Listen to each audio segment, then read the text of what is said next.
இந்த 2024 பொங்கலுக்கு ரிலீஸ் ஆன 11 திரைப்படங்கள் இருக்கு. ஆனா எங்கப்பா 11 படம் வந்தது? ஏன்னா 2 படம் தான் எங்களுக்கு தெரியும், 4 படம் கிட்ட வந்திருக்கு போல இருக்கு. நீ 11ன்னு சொல்றேன்னு பாப்பீங்க. பட் நம்ம சவுத் லாங்குவேஜ்ல வந்த படங்கள் ஒரு 11 படங்கள் இருக்கு. அதுல நம்ம தமிழ்ல மட்டுமே 7 படங்கள் ரிலீஸ் ஆயிருக்கும். ஸோ வாங்க அதுல ஓவராலா என்னென்ன படங்கள் ரிலீஸ் ஆயிருக்கு, அதுல ஹிட் ஆர் ஃப்ளாப் எப்படி இருக்குன்றத பாத்துருவோம்.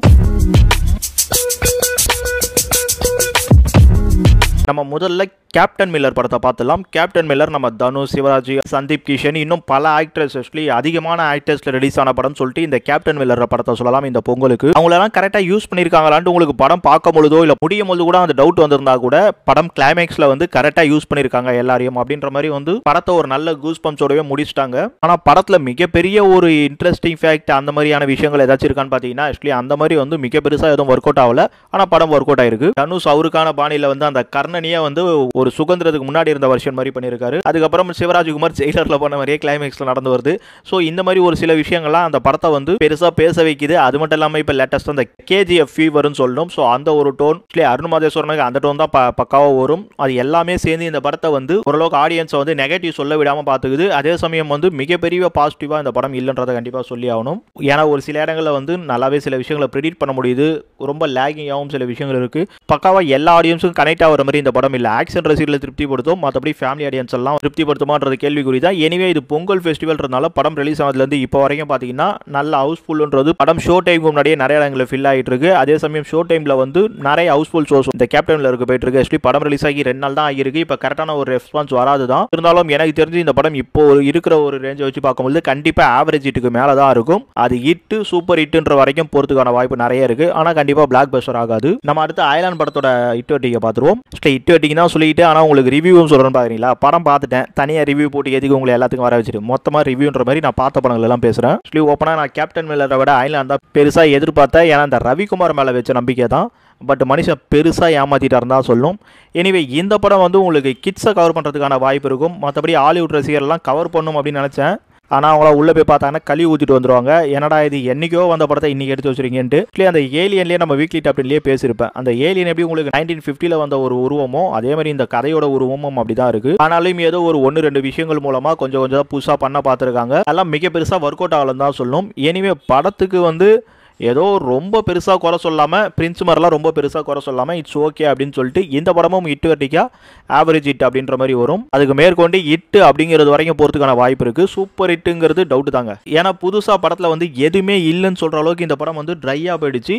அதே சமயம் வந்து உங்களுக்கு கேப்டன் மில்லர்லையாச்சும் ஏதோ ஒரு சில விஷயங்கள் வந்து உங்களுக்கு ஆக்ஷன் ரசிகர்களை நல்லா கவர் பண்ணிட்டோம்னு சொல்லலாம். இங்கே கிட்ஸை கவர் பண்ணால் கூட பெரியவங்க அந்த கிட்ஸை கூட்டும் போகிற அளவுக்கு வந்து ஒரு துணிச்சல் வேணும் இல்லை. ஸோ அதெல்லாம் இந்த அயலான் படத்துக்கு நடக்குமான்ற டவுட் தான். இதுக்காக 6 வருஷம் 8 வருஷம் வெயிட் பண்ண வச்சிங்க. இதெல்லாம் நாங்கள் எப்பயோ பார்த்தோமே. அந்த படத்தோட டப்பிங் ரைட்ஸை வாங்கி பேசாமல் சிவகார்த்திகேயனை வாய்ஸ் கொடுக்க வச்சுட்டு இந்த சிஜியில் வந்து இந்த அயலானுக்கு வந்து ஒரு இது பண்ணியிருக்காங்கல்ல, அதை பேசாமல் வந்து அந்த ஹாலிவுட் ஹீரோக்கு நம்ம சிவகார்த்திகேயன் ஃபேஸை கொடுத்து அந்த படத்தை ரிலீஸ் பண்ணியிருக்கலாம். என்னவோ அயலான் வந்து உங்களுக்கு பார்க்கறதுக்கு ஓரளவுக்கு பெருசாக அன்சாட்டிஸ்ஃபைடாக இல்லை, ஓரளவுக்கு படத்தை காப்பாற்றிட்டாங்க அப்படின்னு சொல்லியிருந்தாலும் இந்த படத்து மேலே இருந்த அந்த எதிர்பார்ப்புகள்லாம் இந்த படம் வருத்தம் எல்லாம் போயிடுச்சுன்றனால தான் இந்த அளவுக்கு பேசிட்டு இருக்கோம். நம்ம அடுத்ததாக குண்டூர் காரம் இந்த படத்தை பார்த்துருவோம். இது நம்ம மகேஷ் பாபு வந்து தெலுங்கில் நடித்த படம். தெலுங்குல மட்டும் தான் ரிலீஸ் ஆச்சு. ஆக்சுவலி தெலுங்குல பார்த்துட்டேன். இந்த படம் பார்க்கும்போது வந்து நம்மளுக்கு தெலுங்கு வந்து தெரியும், ஆனால் அந்த அளவுக்கு தெரியாது. அதனால கதைக்களமா மிக பெருசா புரியல எனக்கு. பிரகாஷ்ராஜோட பொண்ணு ரம்யா கிருஷ்ணா, அவரோட பையன் மகேஷ் பாபு நினைக்கிறேன். இல்ல பிரகாஷ்ராஜ் வந்து ஏதோ பெருசா ஆசைப்படுறதுனால பொண்ணை வச்சு அரசியல் பண்ணி பொண்ணையும் பேரனையும் பிரிச்சு வச்சு அவங்களுக்கு 2வது கிளை இந்த மாதிரிலாம் வந்து ஃபேமிலிக்குள்ள ஒரு சீக்வன்ஸ் எல்லாம் போற மாதிரி இதெல்லாம் வந்து தெலுங்கு படங்கள்ல வந்து பல படங்கள்ல பார்த்துருக்கோம். அதே ஒரு ஃபேமிலி ட்ராமாவை வந்து இங்கே ஃபேமிலிக்குள்ள இருக்கிற ஒரு ஈகோஸ்டோட மென்ஷன் பண்ணி வழக்கமான ஒரு கமர்ஷியல் மசாலாவை தான் கொடுத்துருக்காங்க. ஆனால் இந்த படத்தில் நான் புதுசாக பார்க்குற விஷயம் என்னன்னா படம் வந்து ஆக்ஷன் இல்லை, நிறையவே விஷயங்கள் சொல்லலாம். அதை தாண்டி ஆக்ஷன் இடத்துல கூட நிறைய வந்து நம்ம Mahesh Babu comedy work out பண்ணியிருக்காரு. அதெல்லாம் வந்து தியேட்டரில் சிரிக்கிற அளவுக்கு இருக்கு. சின்ன சின்ன விஷயங்கள்லாம் அதை தாண்டி ஒரு ஹீரோயின் கிட்ட பண்ற அந்த டான்ஸ்ல ஒரு விஷயம் இருக்கும்.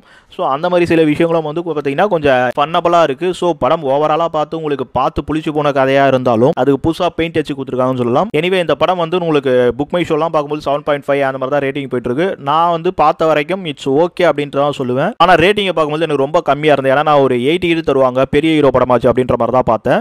ஏன்னா ஆல்ரெடி அரைச்சமாவே தான் இது.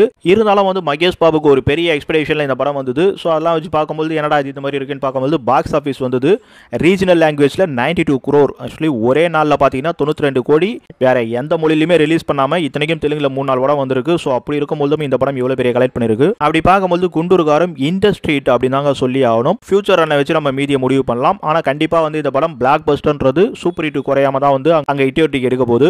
ரிவ்யூ வந்து எப்பவுமே பெரிய ஹீரோ படத்துக்குலாம் மிக்ஸ்டு தானே கொடுத்துட்டு இருப்பாங்க. ஆனாலும் எனக்கு தெரிஞ்சு என்னதான் பெரிய ஹீரோ படத்துக்கு மிக்ஸ்டா கொடுத்தாலும் அந்த படத்துக்குள்ள ஏதாச்சும் இருக்கா அப்படின்னு பார்க்கணும். வாரிசு மாதிரி இருக்கா துணிவு மாதிரி இருக்கான்னு பார்த்தீங்கன்னா வாரிசு மாதிரி தாங்க இருக்கு. நம்ம அடுத்து தெலுங்குலேயே வந்து சைந்தவ், இது நம்ம வெங்கடேஷ் நடிச்சிருக்க படம். இந்த படம் நான் பார்க்கல, பட் எனக்கு வச்சிருக்க ரெஃபர் வரைக்கும் பார்த்தீங்கன்னா இன்னொன்று வந்து அதர் லாங்குவேஜ் ஸ்டேட் அப்படின்றனால நம்மளால பெருசாக எடுக்க முடியல. அதனால இந்த பொங்கலுக்கு வந்து ஹிட் ஆர் ஃப்ளாப்னு சொல்லும் பொழுது படத்தோட கான்செப்டாக பார்க்கும்போது நல்ல ரெஸ்பான்ஸ் தான் வாங்கியிருக்கு.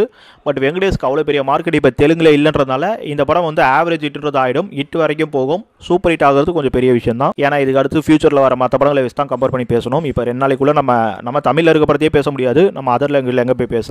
இருந்தாலும் சைந்தவ் வந்து ஓரளவு குட் ரெஸ்பான்ஸ் வாங்கிட்டு இருக்கு. அடுத்து நாசாமி ரங்கான்னு சொல்லிட்டு தெலுங்கு படம் தான் நம்ம நாகார்ஜுன் நடிச்ச படம். இந்த படமும் ரிவ்யூ ரெஸ்பான்ஸாக பார்த்தீங்கன்னா ஓரளவுக்கு ஆவரேஜுக்கு மேலே நல்ல ரெஸ்பான்ஸ் தான் கொடுத்துருக்காங்க. ஆனால் சைந்தவை விட கொஞ்சம் கம்மியாக இருக்கு. எனிவே நாகார்ஜுனுக்கு வந்து வெங்கடேஷோட கொஞ்சம் மார்க்கெட் இருக்குன்னே சொல்லலாம். அதனால இந்த படத்தோட ஹிட் வெட்டியாவும் கண்டிப்பாக ஆவரேஜ் ஹிட்ன்றது வந்துடும். அதுக்கு மேலே ஹிட்டா சூப்பர் ஹிட்டாங்கிறத ஃபியூச்சர் டேஸை வச்சு பார்க்கலாம். அங்கே வரப்போற படங்கள்லாம் இருக்கு. ஆனால் இதுவும் கதை ரீதியாக வந்து ரொம்ப சூப்பராக இருக்கலாம் சொல்ல முடியாது. பரவாயில்லைங்க அப்படின்றதே ஒரு நல்ல பரவாயில்லைங்க அப்படின்னு சொல்லலாம். அடுத்து மலையாளத்தில் வந்து ஆபிரகாம் ஓசலார்னு சொல்லிட்டு நம்ம ஜெயராம் நடிச்ச படம் ஒன்று. இந்த படம் வந்து பெரிய எதிர்பார்ப்பில் எங்கேயும் இல்லை, மலையாளத்தில் மட்டும் தான் வந்திருக்குனாலும் ஆக்சுவலி அங்கே ரிவ்யூ ரெஸ்பான்ஸ் நல்லா வாங்கியிருக்கு. மலையாள படம்னாலே கேட்க ரிவ்யூ ரெஸ்பான்ஸ் வாங்கிடும். ஜெயராம் படம்ன்றனால கம்மி பட்ஜெட்டாக தான் இருக்கும். அதுக்கேற்ற போட்ட பட்ஜெட்லாம் வந்துடும். ஆக்சுவலி படம் ஹிட் கேட்டகரியில் கண்டிப்பாக வந்துடும் சொல்லலாம். ஏன்னா ஜெயராமுக்கு இப்போ பெரிய மார்க்கெட்லாம் இல்லைனாலும் ஒரு சின்ன பட்ஜெட்டில் தானே உருவாகிருக்கு. ஸோ அதனால கண்டிப்பாக ஒரு ஹிட் கேட்டகரியில் ஏன்னா ரிவ்யூ நல்லா வாங்கியிருக்கு. இப்போ பெருசாக போட்டிக்கு எந்த மலையாள படங்களும் இல்லைன்ற ஒரு காரணத்தால் சொல்கிறேன். மலையாள படம்லாம் உங்களுக்கு பிடிக்கும் அப்படின்னா இந்த ஆபிரகாம் ஓசலார் வந்து உங்களை திருப்திப்படுத்தும் கண்டிப்பாக. அடுத்ததான் மேரி கிறிஸ்மஸ். இது வந்து நம்ம விஜய் சேதுபதி கேத்ரினா கைஃப் நடிச்ச படம். தமிழ் படமாக இருந்தாலும் ஹிந்தி தான் மெயின் வெர்ஷன் சொல்லி ஆகணும்.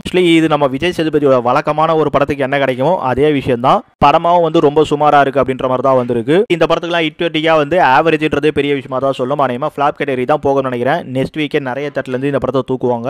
இப்பவே ரொம்ப கம்மியான தட்டு தான் நம்ம தமிழில் கிடைச்சிருக்கு. டிவி ரெஸ்பான்ஸ் ரொம்ப சுமாராக தாங்க வந்திருக்கு இந்த மேரி கிறிஸ்மஸ் படத்துக்கு. ஸோ என்னோட ஹிட் பார்த்தீங்கன்னா இந்த படத்துக்கு ஃபிளாப்ன்றது மேக்ஸிமம் ஆவரேஜ் தான் கிடைக்கும்.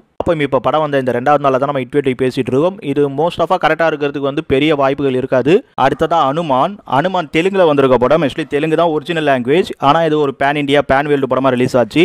இப்போ லேட்டஸ்ட்டாக வந்திருக்க படங்களே அனுமானுக்கு மட்டும்தான் ரிவ்யூ அதிகமாக கிடைச்சிருக்கு. சரி, இந்த படத்தையும் பார்த்தாச்சு. ஆக்சுவலி அனுமான் வந்து எப்படி இருக்குன்னு பார்த்தீங்கன்னா மித்தாலஜி சப்ஜெக்டை வந்து இங்கே பேஸ் பண்ணி தான் எடுத்திருக்காங்க. கிளைமேக்ஸ் எல்லாம் ஃபுல்லி அனுமானோட ஸ்கிரிப்டை வந்து கொண்டு வந்துட்டாங்க. செகண்ட் அப்பில் வந்து வேற ஒரு ஜெய் அனுமான் அப்படின்ட்டு வருதுன்னு சொல்லியிருக்காங்க.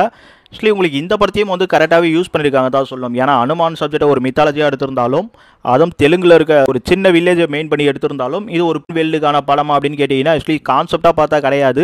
பட் அவங்க அந்த கான்செப்டை கொண்டு போகணும்னு சொல்லி எடுத்திருக்காங்க. அது கொஞ்சம் நல்லாவே ஒர்க் அவுட் ஆயிருக்குன்னு சொல்லலாம். ஆக்சுவலி வினயராய வில்லனா வந்து பல படங்களில் பார்த்து மொக்க வாங்கியிருக்கோம் நம்ம. அதே மாதிரி ஒரு வில்லனுக்கான கெட்டப் தானாலும் ஒரு வந்து வில்லனை நம்மள வந்து ஓரளவுக்கு சாட்டிஸ்ஃபைட் பண்றாரு இந்த படத்தை மூலமான்னு சொல்லணும். அதே மாதிரி வரலட்சுமிக்கான கேரக்டரும் சரி, அந்த அக்கா கேரக்டர் ரொம்ப கரெக்டாக எடுத்து பண்ணது மட்டும் இல்லாமல் கிளைமேக்ஸ்ல அவங்களுக்கான ஒரு ஐடென்டிட்டிக்கான ஒரு விஷயம் இருக்கு பார்த்தீங்களா, அதை வந்து பெருசாக காட்டினது மட்டும் இல்லாமல் அவங்க மூலமா ஒரு எமோஷனையும் கிரியேட் பண்ணி அது ரொம்பவே நல்லா ஒர்க் அவுட் பண்ணிருக்காங்க. ஓவராலா அந்த ஹீரோ மேல இவ்வளவு பெரிய கதைகளமும் மூவ் ஆகி நகருதுன்றது கொஞ்சம் வந்து பாக்குறது இவர்கிட்டே அப்படின்னாலும் கதைக்களத்திலே வந்து அவருக்கு வந்து வீரம் இல்லை அப்படின்ற மாதிரி ஒரு கான்செப்ட் வச்சிருக்கும் பொழுது அதை கொஞ்சம் ஒத்துக்கிற மாதிரி இருக்கும். எனிவே அனுமான் ஓவராலா பார்க்கும் பொழுது கண்டிப்பா வந்து ஒரு மித்தாலஜிக்கல இந்த மாதிரி ஒரு ஸ்கிரீன் பிளேல ஒரு படத்தை கொடுக்கும்போது எல்லாராலையும் வந்து இதை ஒரு படமா கன்வே பண்ணிக்க முடியும் சொல்லலாம். ஆனா கிளைமேக்ஸ்குள்ள வந்து அப்படி கன்வே பண்ணக்குள்ளே மாத்தி விட்டுறாங்க. எனிவே அனுமான் சினிமா ரசிகர்களா பார்க்கும்போது உங்களுக்கு கண்டிப்பா ஒரு சின்ன சாட்டிஸ்ஃபைடுன்றது நல்ல சாட்டிஸ்ஃபைடே தரும், வெறும் படமா மட்டும் பாத்தீங்கன்னா. ஸோ இந்த படம்ன்றது வந்து ஒரு பெரிய பட்ஜெட்டில் தான் உருவாகி இருக்கு. ஆனால் சின்ன ஸ்டார் காஸ்ட் மூலமாக எடுத்திருக்காங்க. ஆனால் அனுமான்ற ஒரு பெரிய ஒரு நேம் இருக்கிறனால வந்து ஆக்சுவலி அதே ஒரு சப்ஜெக்டில் எடுக்கிறனால அவ்வளோ பெரிய காஸ்டிங் தேவைப்பட்டது. அது எல்லாமே கலெக்ட் பண்ணி கொடுத்துரும்ன்ற நம்பிக்கை வந்து உங்களுக்கு முதல் நாள் வசூலியே கிடைச்சிருக்கு. அதுக்கப்புறம் ரிவ்யூ மூலமாகவும் கிடைச்சிருக்கு. ஸோ இந்த படம் கண்டிப்பாக சூப்பர் ஹிட் ஆகிறதுக்கான வாய்ப்பு இருக்கு. பார்ப்போம் ஃபியூச்சரில் என்ன மாதிரி ஒரு ஹிட் எடுக்குதுன்னு சொல்லிட்டு இந்த அனுமான் படம். நம்ம அடுத்ததாக ஓடிடியில் 2 படம் வந்திருக்கு இந்த பொங்கலுக்கு. இருக்கு. ஸோ அதில் பார்த்துலாம். அதில் செவப்பின்ற ஒரு படம் ஆகா ஓடிடியில் வந்திருக்கும். இது நம்ம யூடியூப்ல இருக்க பூர்ணிமா வந்து ஆராத்தியா ஏதோ ஒன்று, சரி அந்த பொண்ணு வந்து இதில் ஹீரோயினா எடுத்து பண்ணியிருக்காங்க. அப்புறம் யூடியூப்லேயே இருக்க அந்த பாட்டி, இந்த மாதிரி யூடியூப்ல கொஞ்சம் தெரிஞ்ச முகங்கள் இருக்காங்க. அதை தாண்டி இந்த கதை கிளம்புறது இப்போ நான் லேட்டஸ்ட்டாக கிரியா பார்த்துருந்தேன். அப்புறம் சேவல்னு சொல்லிட்டு நம்ம ஒரு படம் பார்த்துருப்போம். ஸோ அந்த மாதிரியான ஒரு பேஸ் தான் இந்த ஸ்டோரியும். அது மட்டும் இல்லாமல் நான் நஞ்சுபுரம்னு ஒரு படம் பார்த்துருக்கேன், ராகவ் நடிச்சது. அதில் ஒரு பாட்டு கூட ஹிட்டாக இருக்கும். அந்த மாதிரியான ஒரு ஸ்க்ரீன் பிளேவும் இங்கே தெரியுது.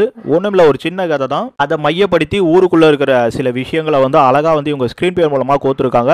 ஆனால் அது பெருசாக எத்தனை பேரை கவர் பண்ணணும்னு தெரியல. நார்மலாக ஒரு படம் பார்க்கணும் அப்படின்னு நினைக்கிறவங்களும் இது சாட்டிஸ்ஃபைட் பண்ணிடும். பட் வந்து ஒரு நல்ல படம் பார்க்கணும்னு நினைக்கிறவங்கள கூட அது சின்னதாக சாட்டிஸ்ஃபைட் பண்ணும்.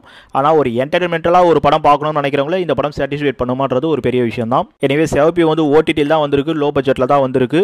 ஸோ இந்த கான்செப்டை பொறுத்த வரைக்கும் உங்களுக்கு ஒரு ஆவரேஜ் ஹிட் ரேஞ்சு சொல்லலாம். மேக்ஸிமம் ஹிட்டு போகிறதே பெரிய விஷயம் தான். ஸோ ஓடிடியில் வந்ததுனால ஃபெயிலியர் ஆகிறதுக்கு பெரிய வாய்ப்பு இருக்க போகிறது இல்லை, அதுவும் சின்ன பட்ஜெட் வர. அடுத்து சேர் அண்ட் ஜானின்னு சொல்லிட்டு ஒரு படம் ரிலீஸ் ஆயிருக்கு சோனி லீவ் ஓடிடியில். இது வந்து ஆக்சுவலி நான் கூட படம் நினச்சி கொஞ்சம் ஆவலாக இருந்துட்டேன். பார்த்தீங்கன்னா வெப் சீரிஸ் போல இருக்கு. 6 ஹவருக்கு போட்டு கொலையாக கொள்ளுவாங்க. ஒரே விஷயம் தான், சிவப்பியில் ஒரு சின்ன விஷயத்தை எடுத்து திருப்பி அழகாக 2 ஹவரில் முடிச்சாலும் அந்த மாதிரி முடிச்சுட்டு போயிருக்கலாம். ஆனால் 6 ஹவருக்கு வந்து அதை ரொம்ப லென்த்தாக பபுள்க மாதிரி இழுத்து இழுத்து வந்து சொல்லியிருப்பாங்க. ஸோ அதனாலேயே வந்து கான்செப்ட் நல்லா இருந்தாலும் உட்காந்து பார்க்கறதுக்கு ஒரு பொறுமை இல்லை மனுஷனுக்கு. ஸோ அது எல்லா வெப் சீரிஸுக்கும் விடப்பட்ட சாபம் தான் இந்த சேர் அண்ட் ஜானிஸ்லையும் கிடைச்சிருக்கு. நம்ம சேர் அண்ட் ரீஎன்ட்ரியா வந்திருக்காரு. அட்லீஸ்ட் ஒரு 4 ஹவருக்குள்ள கிறிஸ்பா கட் பண்ணியிருந்தா, 4 ஹவர்ன்றது கிறிஸ்பா வராதோ, எனவே 4 ஹவருக்குள்ள வச்சிருந்தாங்க ஓரளவுக்கு பரவாயில்ல. 6 ஹவருக்கு இழுத்தது இந்த படத்தோட மிகப்பெரிய மைனஸ். ஸோ அதனாலேயே உங்களுக்கு ரிவ்யூ ரெஸ்பான்ஸ் எல்லாம் கொடுக்குறவங்களாம் பார்த்தீங்கன்னா ரொம்ப பெருசாக வந்து நல்லா இருக்குன்னு சொல்ல மாட்டாங்க. உங்களுக்கு ரொம்ப வெட்டியா டைம் இருக்கு, ஏதோ ஒரு சீரிஸ் வந்து புதுசாக பார்க்கணும்னு நினச்சிங்கன்னா இந்த சீரிஸை ட்ரை பண்ணலாம். இல்லைனா யாராச்சும் ரிவ்யூவில் ரொம்ப ஷார்ட்டாக அழகாக சொல்லிட்டு போவாங்க, அவங்கள பார்த்துட்டு சைலண்டாக இருந்துருங்க. ஸோ இதுவும் இந்த சோனி லீவில் ஓடிடியில் வந்திருக்குன்றதுனால இது கொஞ்சம் பெரிய ஸ்டார் காஸ்ட்லாம் வச்சு எடுத்திருக்காங்க. அதுக்கேற்ற வருமானம் கொடுக்குமா இல்லையான்ற டவுட் தான். ஏன்னா 6 ஹவர் உள்ள போய் உட்காரணும். எனவே இது ஒரு ஓடிடி பிளாட்ஃபார்ம். ஸோ அவங்களுக்கு டைமிங் தான் இம்பார்ட்டன்ட். அப்படி பார்க்கும்போது வந்து அந்த ஆர்டிஸ்ட் அது எல்லாம் இருக்கிறனால ஆட்கள்லாம் உள்ள போயிடும் நினைக்கிறேன். எனவே இதுவும் வந்து ஒரு ஆவரேஜாக இருக்கிற சீரிஸாக இருந்தாலும் ஆவரேஜ் ஹிட் ரேஞ்சுன்றது மேக்ஸிமம் போகாதுங்க. ஆக்சுவலி கஷ்டம். சரி, ஓகே, நம்ம கிட்டத்தட்ட 10 படங்களை பார்த்துட்டோம். கடைசியாக மிஷன் சாப்டர் 1 இந்த படத்தோட ரிவ்யூ பார்த்துருவோம். இதை ஏன் கடைசியாக சொல்கிறேன்னா, நான் பார்த்ததில் வந்து கிட்டத்தட்ட ஒரு 6-7 படம் பார்த்துட்டேன். இல்லை வந்து மிஷன் சாப்டர் 1 மட்டும்தான் வந்து நல்லா இருந்ததுன்னு சொல்ல முடியும். ஏன்னா இந்த மாதிரி கதைகள்லாம் நம்ம ஹாலிவுட்டில் பார்த்துருப்போம். ஒரு ஜெயிலிருந்து தப்பிக்கிற மாதிரியான ஒரு கதை, இல்லை தமிழ்லேயே கூட ஒரு சில கதைகள் பார்த்துருக்கலாம். அதெல்லாம் தாண்டி வந்து அந்த படத்தெல்லாம் இந்த படம் ஞாபகப்படுத்தி இருந்தாலும் இந்த படத்துக்குள்ளே நம்மளை ட்ராவல் பண்ண வைக்குது. அதுதான் இந்த மிஷன் சாப்டர் 1க்கு வந்து ஒரு பெரிய ஹைலைட் சொல்ல முடியும். ஆக்ஷன் ரசிகர்கள் கேப்டன் மில்லருக்கு போயிட்டு வந்து நிறைய இடத்துல வந்து ஒரே சீன்ஸையே வந்து பார்த்துட்டு இருக்கிறத மாதிரி தெரியுது உங்களுக்கு. இந்த மிஷன் சாப்டர் 1 ஆக்சுவலி இதுவும் ஒரே இடத்துல தான் ஓடிட்டு இருக்கும். ஆனால் உங்களுக்கு ட்விஸ்டடாக கொஞ்சம் இன்ட்ரெஸ்டடாக போகிற மாதிரி தெரியுது. அதுவும் அருண் விஜய் இந்த படத்துக்குலாம் வந்து பார்த்தீங்கன்னா ரொம்பவே கரெக்டாக வந்து மேட்ச் ஆயிருக்காருன்னு தான் சொல்லணும். ஸோ ஒரு ஹாலிவுட் டைப் ஸ்க்ரீன் பிளேல ஒரு கதை பார்த்த மாதிரி ஒரு சின்ன திருப்தி இருந்தது எனக்கு இந்த மிஷன் சாப்டர் 1ல.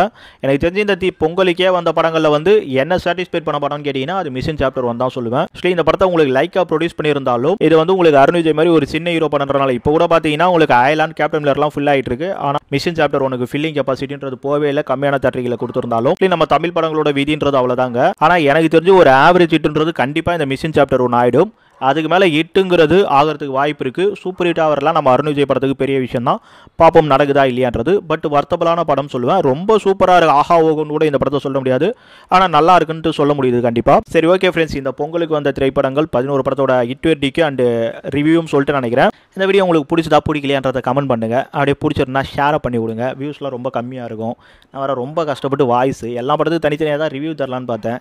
மைக் ஏற்றி வச்சா தான் வண்டிங்க கிளம்புற சவுண்டு, நாய் குலைகிற சவுண்ட்லாம் நாய் ரொம்ப நேரமாக குலைச்சிட்டு இருக்கு. உங்களுக்கு சவுண்டு கேட்குதான்னு தெரில. நம்மளுக்கு கொஞ்சம் காஸ்ட்லி மைக்கு தான், 10,000 மைக்கில் பேசிக்கிட்டு இருக்கோம். அதனால் கேட்காதுன்னு நினைக்கிறேன். எனவே கேட்டுருந்தாலும் பிரச்சனை இல்லை. நான் அதெல்லாம் பெருசாக வந்து ரொம்ப ஓவராக ஷவுட் பண்ணும்போது கம்மி பண்ணிவிட்டு லைட்டாக குலைக்கும் போது தான் பேசிகிட்டு இருக்கேன். இவ்வளோ கஷ்டப்பட்டு வீடியோ பண்ணதுக்கு ஏதாச்சும் போட்டு விடுங்கப்பா.